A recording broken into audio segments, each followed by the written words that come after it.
Bapak dan Ibu. Saya terus berdoa bahwa kita senantiasa dalam keadaan diberkati Tuhan dan diberikan kesehatan.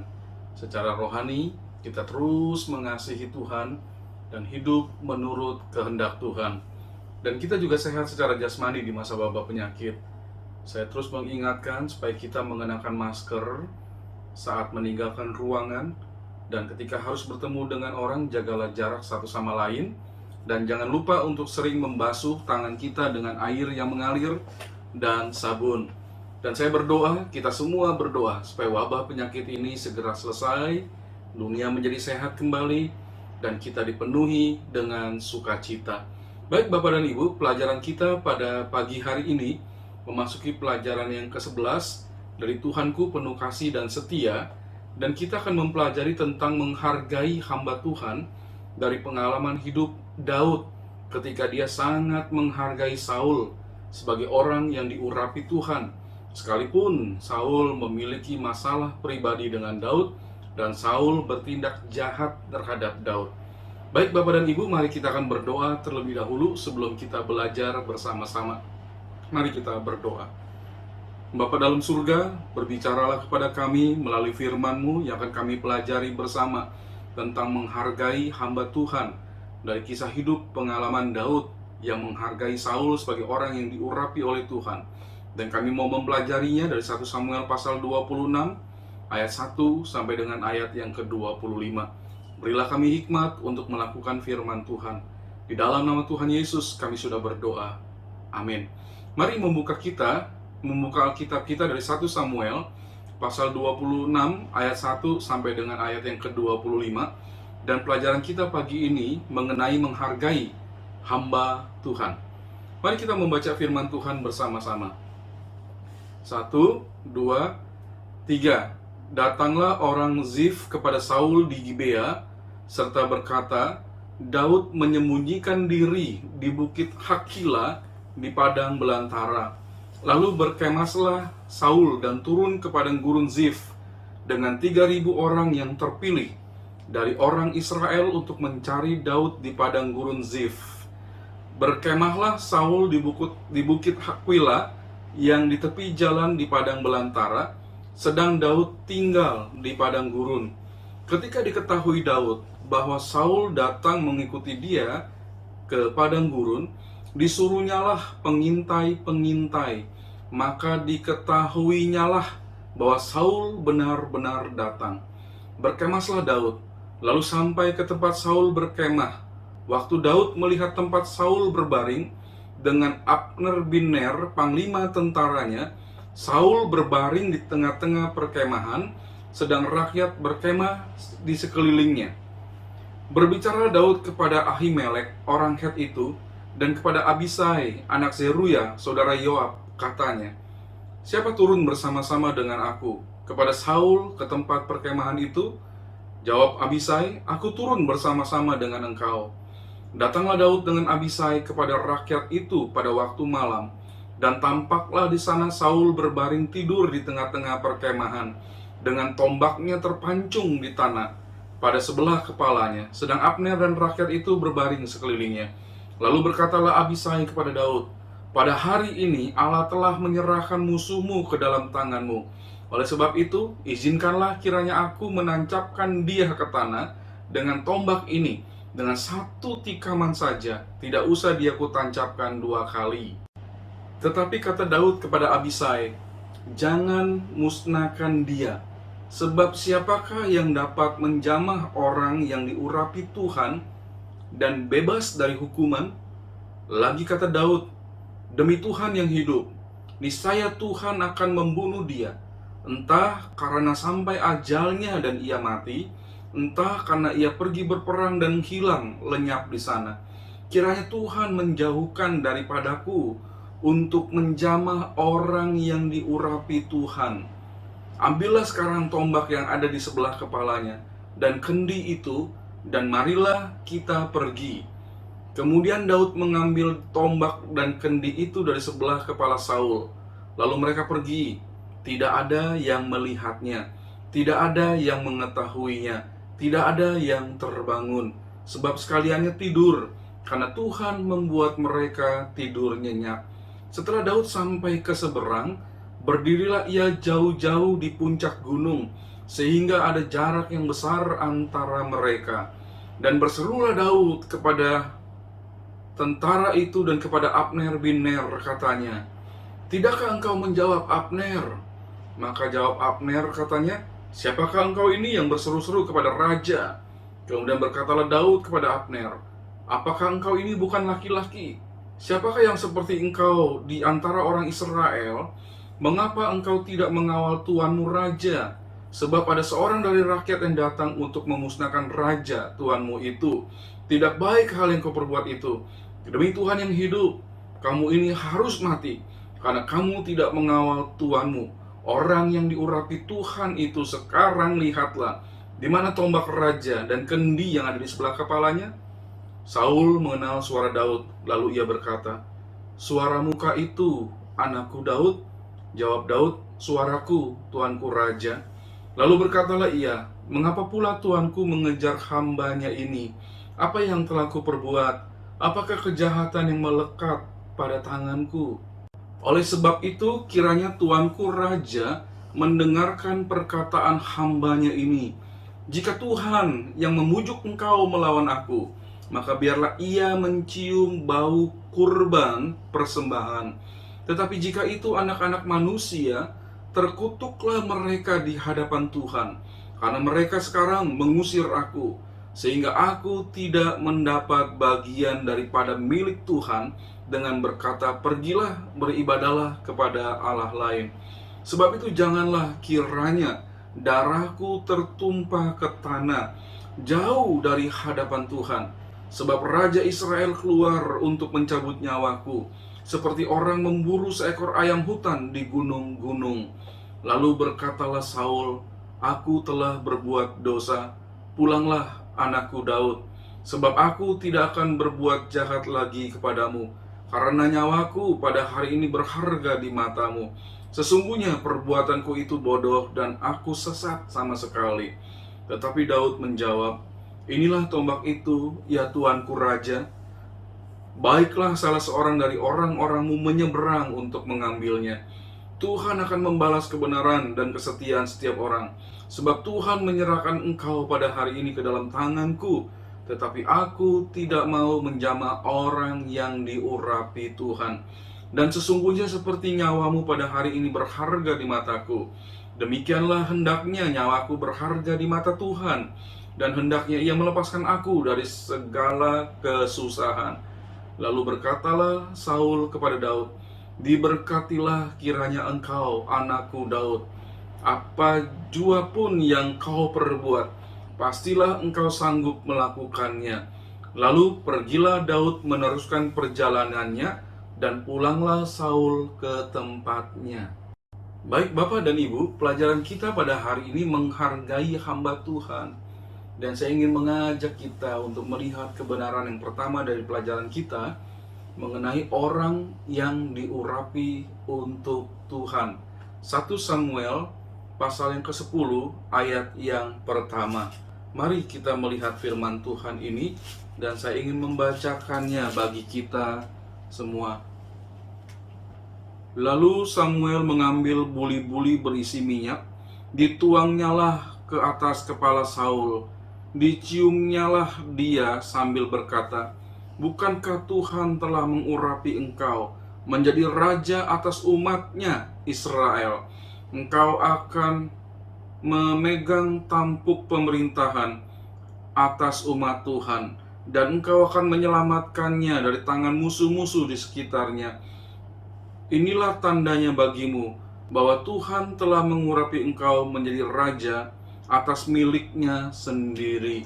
Nah, perjanjian lama mencatat bahwa orang atau benda diurapi dengan minyak itu untuk menandakan bahwa orang itu atau benda tersebut telah disucikan, dikhususkan bagi Allah. Kita melihat misalnya dalam Kejadian 28 ayat 18, ada tugu yang diurapi dengan minyak, ada tabut dan perkakasnya Keluaran 30 ayat 22 sampai 29. Ada perisai yang diurapi mungkin untuk bermaksud melakukan perang suci.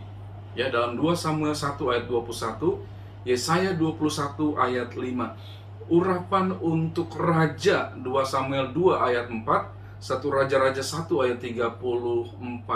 Pengurapan itu untuk imam besar seperti yang tertulis dalam Keluaran 28 ayat 41. Untuk seorang nabi 1 Raja-Raja 19 ayat 16. Secara asisi, pengurapan adalah gambaran tindakan Allah 1 Samuel 10 ayat 1. Jadi Allah meminta hambanya, nabinya untuk melakukan pengurapan atas orang atau benda. Dan itu adalah tindakan Allah yang dinyatakan dalam tindakan nabi atau orang yang dipilihnya. Nah, pemahaman ini membuat kita memahami istilah diurapi dapat berarti sudah menerima karunia ilahi, karena itu berasal dari Tuhan. Mazmur 23 ayat 5, Mazmur 92 ayat yang pertama. Bisa juga pengurapan berarti sudah diberi tempat atau fungsi istimewa dalam rencana Allah. Mazmur 105 ayat 15, Yesaya 45 ayat yang pertama.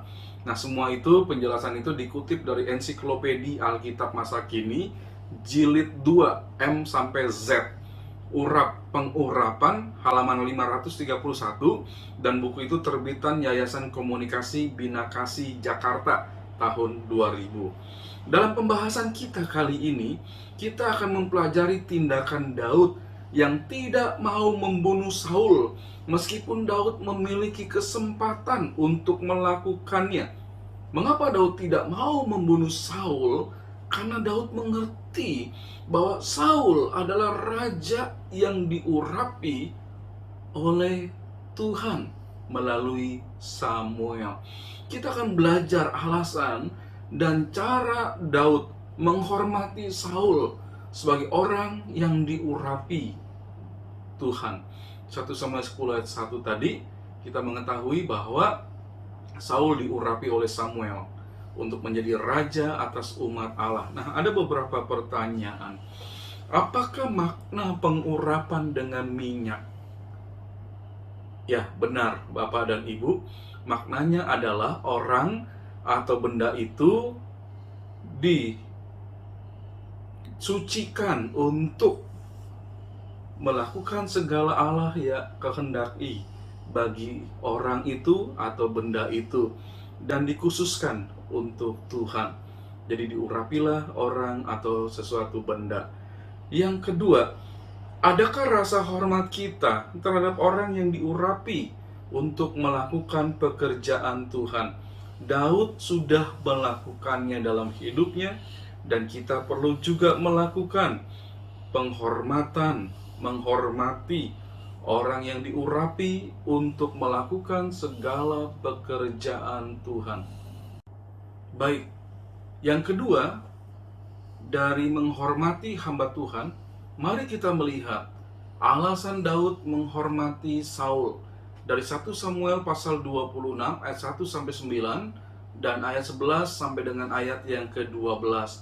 Kita sudah membaca firman Tuhan tadi yang mencatat tentang suatu kesempatan yang dimiliki oleh Daud untuk bisa membunuh Saul yang telah merencanakan kematian bagi Daud.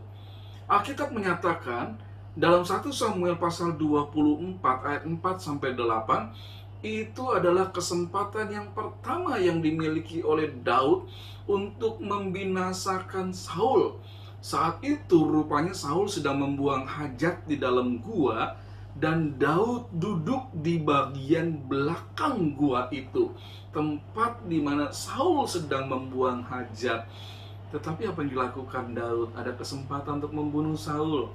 Daud hanya memotong puncak jubah Saul. Itu kesempatan yang pertama. Lalu kemudian 1 Samuel pasal 26 mencatat bahwa Daud dan Abisai berhasil menyelinap ke perkemahan Saul tanpa ketahuan siapapun juga, bahkan tanpa ketahuan oleh panglima yang dimiliki oleh Saul. Atau kalau kita melihat dalam 1 Samuel pasal 26 ayat 1 sampai dengan ayat yang ke-7, kenapa Daud dan Abisai bisa menyelinap bahkan sampai kepada Saul yang tengah tertidur? Karena firman Tuhan mengatakan, Tuhan yang membuat mereka tidur nyenyak. 1 Samuel 26 ayat 12. Di situ ada kesempatan bagi Daud untuk melakukan pembunuhan bagi Saul, tetapi Daud tidak mau membunuh Saul. Abisai, kemenakan Daud itu, yang mampu membunuh 300 orang dengan ayunan tombaknya, menawarkan diri, kalau engkau tidak mau, saya akan membunuh Saul. Dengan sekali tancap saja, dia sudah mati. Tetapi Daud mencegah Abisai untuk melakukan itu. Kalau kita melihat dalam 1 Samuel pasal 26 ayat 8 sampai dengan ayat yang ke-11, Daud tidak mau membunuh Saul karena Daud punya alasan yang tepat dan alasan yang patut kita tiru dalam kehidupan kita sebagai orang percaya. Karena Saul adalah orang yang diurapi Tuhan. Saul dipilih Tuhan dengan tugas khusus sebagai raja atas umatnya, yaitu Israel. Dan Daud mengatakan karena ada hukuman bagi orang yang berbuat jahat kepada orang yang diurapi oleh Tuhan. 1 Samuel pasal 26 ayat 9. Hati-hati. Ini perkataan yang diucapkan oleh orang yang juga diurapi oleh Tuhan. Siapa berbuat jahat kepada orang yang diurapi oleh Tuhan, hukuman jatuh atas orang itu. Daud bisa saja membunuh Saul, karena Saul sudah berusaha keras untuk membunuh Daud, dikarenakan iri hati akan kemenangan dan kepopularitasan Daud yang melebihi diri Saul. Jadi dia begitu iri dan dia begitu sakit hati akan hal itu. Lalu Saul berusaha untuk membunuh Daud. Padahal Saul diurapi Tuhan dan Daud juga diurapi Tuhan. Tuhan memakai Samuel untuk mengurapi dia. Bagi Daud juga Tuhan memakai Samuel untuk mengurapi Daud. Dua-duanya adalah sama-sama orang yang diurapi Tuhan. Namun Daud berbeda dengan Saul. Saul ingin membunuh Daud, tetapi Daud tidak mau membunuh Saul. Karena Daud tahu Saul adalah orang yang diurapi Tuhan. Dan akan ada hukuman bagi orang yang berbuat jahat kepada orang yang diurapi Tuhan. Bagi Daud, menjamah orang yang diurapi Tuhan sama dengan melawan Tuhan yang telah memilih orang itu. Jawablah pertanyaan ini. Sudahkah kita memiliki hati yang menghormati orang yang diurapi Tuhan? Daud bisa memiliki hal itu. Daud mengakui bahwa orang yang diurapi Tuhan dipilih Tuhan, dan siapa melawan dia berarti melawan Tuhan yang memilihnya. Kebenaran yang ketiga tentang menghormati hamba Tuhan. Mari kita melihat bagaimana cara Daud menghormati Saul sebagai orang yang diurapi oleh Tuhan. 1 Samuel pasal 26 ayat 10 dan ayat 12 sampai dengan ayat yang ke-25. Ada beberapa hal yang dilakukan atau yang terjadi atas Daud untuk membuktikan bahwa dia menghormati Saul. Yang pertama, Daud mengatakan bahwa dia menyerahkan kepada Tuhan. Keyakinan Daud, demi Tuhan yang hidup, niscaya Tuhan akan membunuh dia. Orang yang mau berbuat jahat kepada orang yang diurapi Tuhan, entah karena sampai ajalnya dan ia mati, entah karena ia pergi berperang dan hilang lenyap di sana. Jadi Daud tidak mau membalas kejahatan orang kepada dia, dan dia mengatakan tidak boleh melakukan hal itu. Dia menyerahkannya kepada Tuhan, demi Tuhan yang hidup. Daud masih menunjukkan kasih dengan hanya mengambil tombak dan kendi air yang ada di sebelah Saul. Daud juga mengingatkan Abner, panglima Saul. Tanggung jawab Abner adalah menjaga orang yang diurapi Tuhan itu. Jika Abisai membunuh Saul, maka Abner adalah panglima yang gagal. sehingga layak dihukum mati. 1 Samuel 26 ayat 12 sampai 16. Jadi siapa yang menjaga orang yang diurapi Tuhan? Yaitu orang-orang yang dipercayakan Tuhan sebagai umatnya, menjaga pimpinan dari mereka, orang yang sudah diurapi oleh Tuhan, dijaga, didoakan, dilindungi dengan kuasa Tuhan. Doakan hal itu. Yang ketiga, Daud kemudian berbicara kepada Saul tentang alasan Saul ingin membunuh Daud, ya. Jika yang Saul akan lakukan yaitu membunuh Daud, ya, dengan alasan bahwa itu adalah perintah Tuhan, maka Daud siap bertobat dan dia akan mempersembahkan kurban bagi Tuhan. Tetapi jika itu fitnah manusia, terkutuklah orang yang memfitnahnya. Daud memohon agar Saul berhenti untuk mengejarnya, sehingga ia bisa beribadah di Israel dan tidak mati di daerah asing, di Allah yang tidak dia kenal tempat itu. Daud minta akan hal itu, ya Saul, berhentilah untuk memburu aku, ya. Mengapakah melakukan hal itu? Yang keempat, Daud memberi kesempatan Saul untuk berbicara. Dan Saul mengakui kesalahannya, tetapi ia masih menyimpan kebencian terhadap Daud. Dan itu sebabnya Daud tetap memilih menjaga jarak dari Saul. Daud melibatkan Tuhan dengan meyakini Tuhan akan membalas kebenaran dan kesetiaan setiap orang. 1 Samuel 26 ayat 21 sampai dengan ayat 25. Dan kisah ini menyatakan itulah terakhir kalinya Saul berhadap-hadapan atau berjumpa dengan Daud. Saul kemudian mati, dan cara kematiannya, lihat ya, Saul berikhtiar untuk membunuh Daud, orang yang diurapi Tuhan. Bagaimana cara kematian Saul?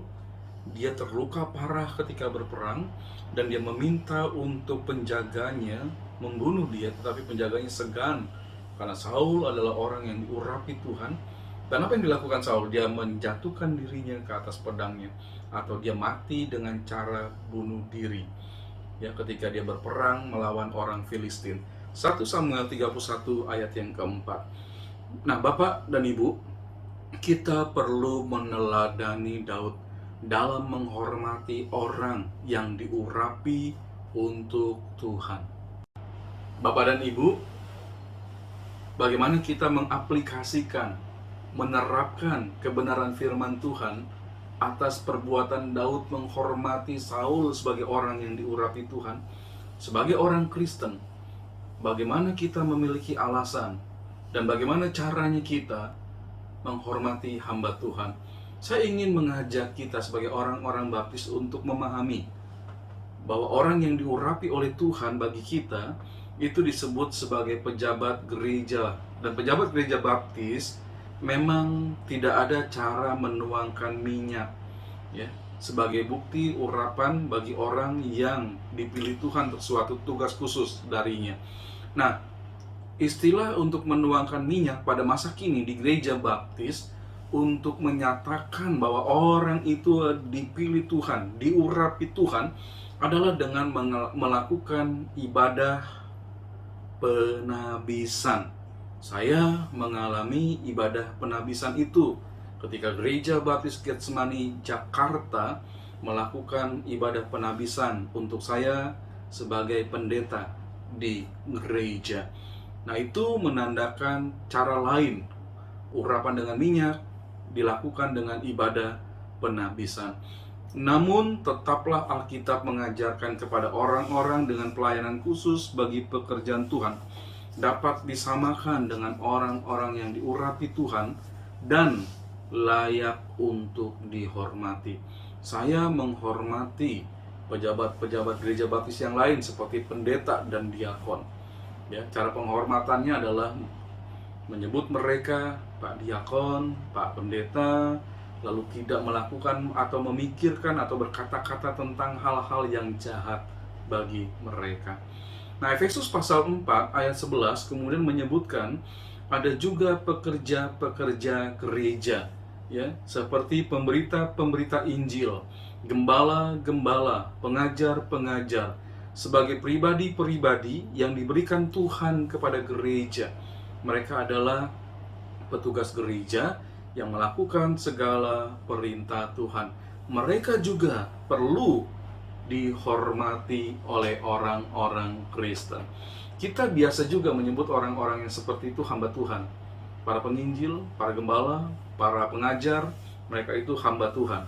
Di kalangan umat baptis, ya ada yang memberikan gelar. Gereja memberikan gelar kepada setiap orang yang diurapi khusus, yang ditabiskan seperti pendeta, pendeta muda, diakon, dan yang dikukuhkan seperti guru Injil, utusan Injil atau evangelis, ya. Dan kita kemudian melihat juga ada orang-orang yang tidak diberi gelar, tetapi terlibat secara khusus dalam pekerjaan Tuhan di dalam gereja. Panitia-panitia perancang, guru-guru sekolah minggu, ya. Mereka juga adalah orang-orang yang dipilih Tuhan untuk melakukan pekerjaan Tuhan di dalam gereja. Lalu bagaimana jika ada hamba Tuhan yang berbuat dosa? Apa yang harus kita lakukan sebagai bukti kita menghormati hamba Tuhan itu? Sebarkan gosip? Jangan, ya, jangan. Berbicara kasar kepada dia? Jangan. Jangan menyentuh atau jangan berlaku jahat terhadap orang yang diurapi Tuhan. Kita bisa berbicara empat mata dengan rasa hormat kepada hamba Tuhan itu. Apa yang dilakukan? Pertama, untuk klarifikasi. Pak Pendeta, minta maaf, benarkah ada berita seperti ini? Seperti yang dikatakan orang kepada saya tentang Pak Pendeta. Nah itu ya, itu hormat kita ya, cara kita menghormati hamba Tuhan. Alasannya apa? Karena dia hamba Tuhan, jadi urapi Tuhan secara khusus. Jadi hati-hati. Nah, klarifikasi yang kita lakukan itu kemudian berikan kesempatan untuk menjawab. Ya benar, Pak Pendeta, kalau memang salah akan mengakui, saya bersalah, saya minta maaf, saya akan memperbaiki. Ya, dan berilah kesempatan untuk dia bertobat. Ya. Dan tetap jaga kerahasiaannya. Jangan kemudian diberitakan, Pak Pendeta sudah saya tegur, Pak Pendeta sudah saya nasihati, dia bertobat. Jangan begitu, ya. Jagalah kerahasiaannya dan berdoalah bersama dengan pendeta itu. Nah, klarifikasi itu juga untuk membuktikan, Pak Pendeta akan mengatakan, itu nggak benar, saya berani bertanggung jawab, tidak benar apa yang terjadi dalam berita itu, tidak seperti itu. Jadi jelas kita mendapat ya kebenaran dari sang hamba Tuhan, dan kita kemudian berusaha untuk meredakan segala hal fitnah atau hal-hal tidak baik yang dikumandangkan orang tentang hamba Tuhan. Kita perlu memperhatikan 1 Timotius 5 ayat 19. Dikatakan demikian, janganlah engkau menerima tuduhan atas seorang penatua. Ya, dalam Alkitab kita itu presbuteros, yang kemudian dalam gereja baptis itu nyata dalam diri sang pendeta, yaitu penatua di gereja baptis. Kecuali kalau didukung 2 atau 3 orang saksi. Ya, kalau nggak ada saksi jangan juga rupanya ya. Datang, Pak Pendeta, saya mau bicara, Pak Pendeta begini ya, ada nggak saksinya yang saya melakukan hal itu? Oh enggak, itu hanya kata orang. Wah, itu bahaya ya. Jangan. Selanjutnya, gereja mungkin juga sudah mengaturnya ya, punya statuta dalam gereja, punya ADART gereja. Kalau Pak Pendeta melakukan sesuatu yang dianggap bersalah dan itu terbukti benar, gereja akan mengatur bagaimana cara memulihkan kembali hamba Tuhan itu untuk hidup dalam pelayanan bagi Tuhan. Pertanyaan untuk kita jawab, Bapak dan Ibu, sebutkan alasan-alasan seorang hamba Tuhan layak dihormati. Yang pertama pasti, Tuhanlah yang sudah memilih dia. Ingat, Tuhan yang sudah memilih hamba Tuhan itu. Yang kedua, hamba Tuhan itu melakukan pekerjaan Tuhan. Yang ketiga, dia manusia, bisa jatuh ke dalam dosa, tetapi kita menghormati dengan cara datang dengan rasa hormat dan mengklarifikasi segala sesuatu dengan hamba Tuhan itu. Yang keempat, alasannya kita wajib untuk menghormati hamba Tuhan itu karena dia juga mengasihi domba-domba Tuhan. Hari ini kita sudah belajar bersama menghargai hamba Tuhan dari 1 Samuel pasal 26 ayat 1 sampai dengan ayat yang ke-25. Firman Tuhan sudah mengajar kita tentang ada orang-orang yang memang sudah diurapi Tuhan. Ya. Yang kedua, ada alasan Daud menghormati Saul, dan demikian juga alasan kita untuk menghormati orang yang diurapi Tuhan. Dia sudah diurapi Tuhan. Yang ketiga, cara Daud menghormati Saul. Bagaimana kita sebagai orang Kristen untuk menghormati hamba Tuhan? Tidak berani untuk berlaku kasar, bertindak kasar, berkata kasar, seperti Daud melakukannya terhadap Saul. Dan yang keempat, tadi kita sudah belajar alasan dan cara orang Kristen menghormati hamba Tuhan. Mari kita melakukan hal itu dan kita akan diberkati oleh Tuhan. Baik Bapak dan Ibu, kita akan berdoa mengakhiri pelajaran kita pada minggu pagi ini.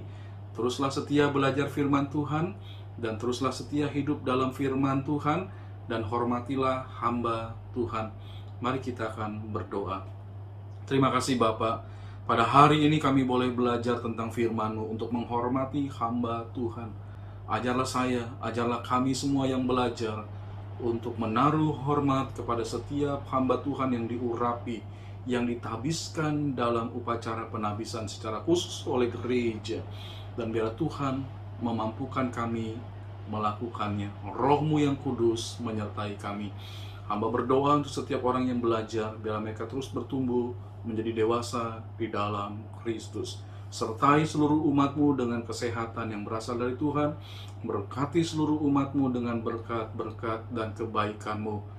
Terima kasih Bapa, di dalam nama Tuhan Yesus kami sudah berdoa. Amin. Tuhan memberkati kita sekalian.